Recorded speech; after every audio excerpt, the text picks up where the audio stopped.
Scratch the cat had a terrible itch. A flea in his fur was making him twitch. He scratched himself here and scratched himself there. He scratched upside down and scratched in mid-air. He whirled his paws madly and span like a top, fell head over heels and then rolled to a stop. Said a voice, all tiny and teasy. To get rid of me won't be nearly that easy. Oh, really? Said Scratch. You bothersome bug. When I've finished with you, you won't sound so smug.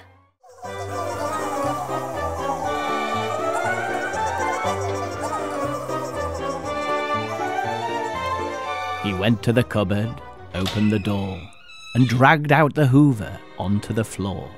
He plugged in the plug and flicked on the switch and said, Time to go, you tortuous titch. He hoovered his tummy, his ears and his nose, and each of his legs right down to his toes. But catastrophe struck. His tail was sucked in, and the Hoover blew up with a deafening din.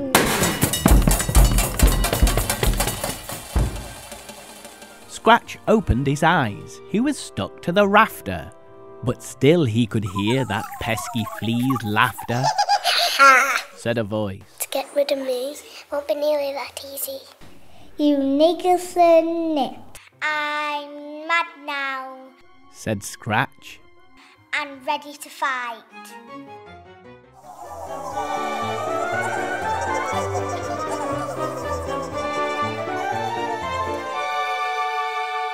He ran down the road to a friendly hairdresser who wore a pink gown and was called Trendy Tessa. I need you to keep this hush-hush. Said Scratch. A flea's in my fur and I'll like a good brush. Tess groomed him all over with brushes and combs, curled him and clipped him and sprayed him with foam. But when it was done, the poor cat looked a fright, and can you believe he felt something bite? Ha ha! Said a voice. To get rid of me won't be nearly that easy.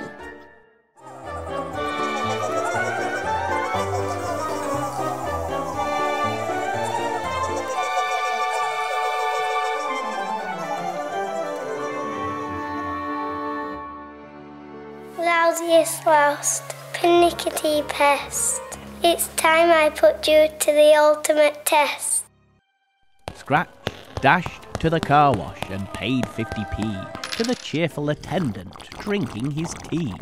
He dived right inside the largest of washers with rollers and soapers and powerful sploshers. Scrub-a-dub-dub, it went, dub-a-scrub-scrub, and rolled him around like a sock in a tub. But he swallowed some water, which made him feel groggy, and he had to get out, the poor waterlogged moggy. Said a voice. To get rid of me won't be nearly that easy. Oh no! Wailed the cat, feeling awfully poorly. It looks like I'm stuck with this creepy crawler.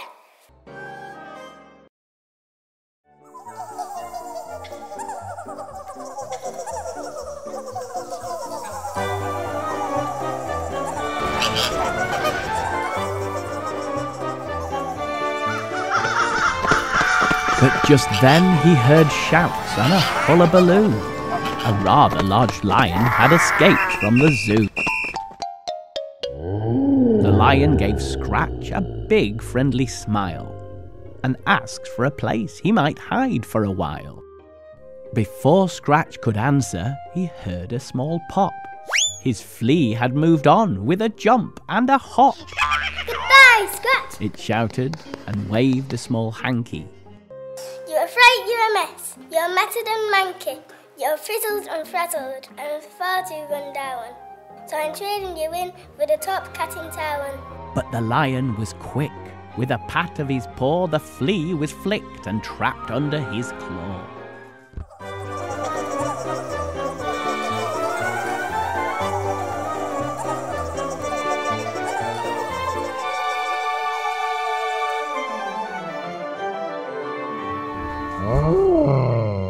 Said the lion. That flea made a bungle You shouldn't have messed with the king of the jungle. Oh, thank you said Scratch. for sorting that flea. Would you like to come home and stay with me?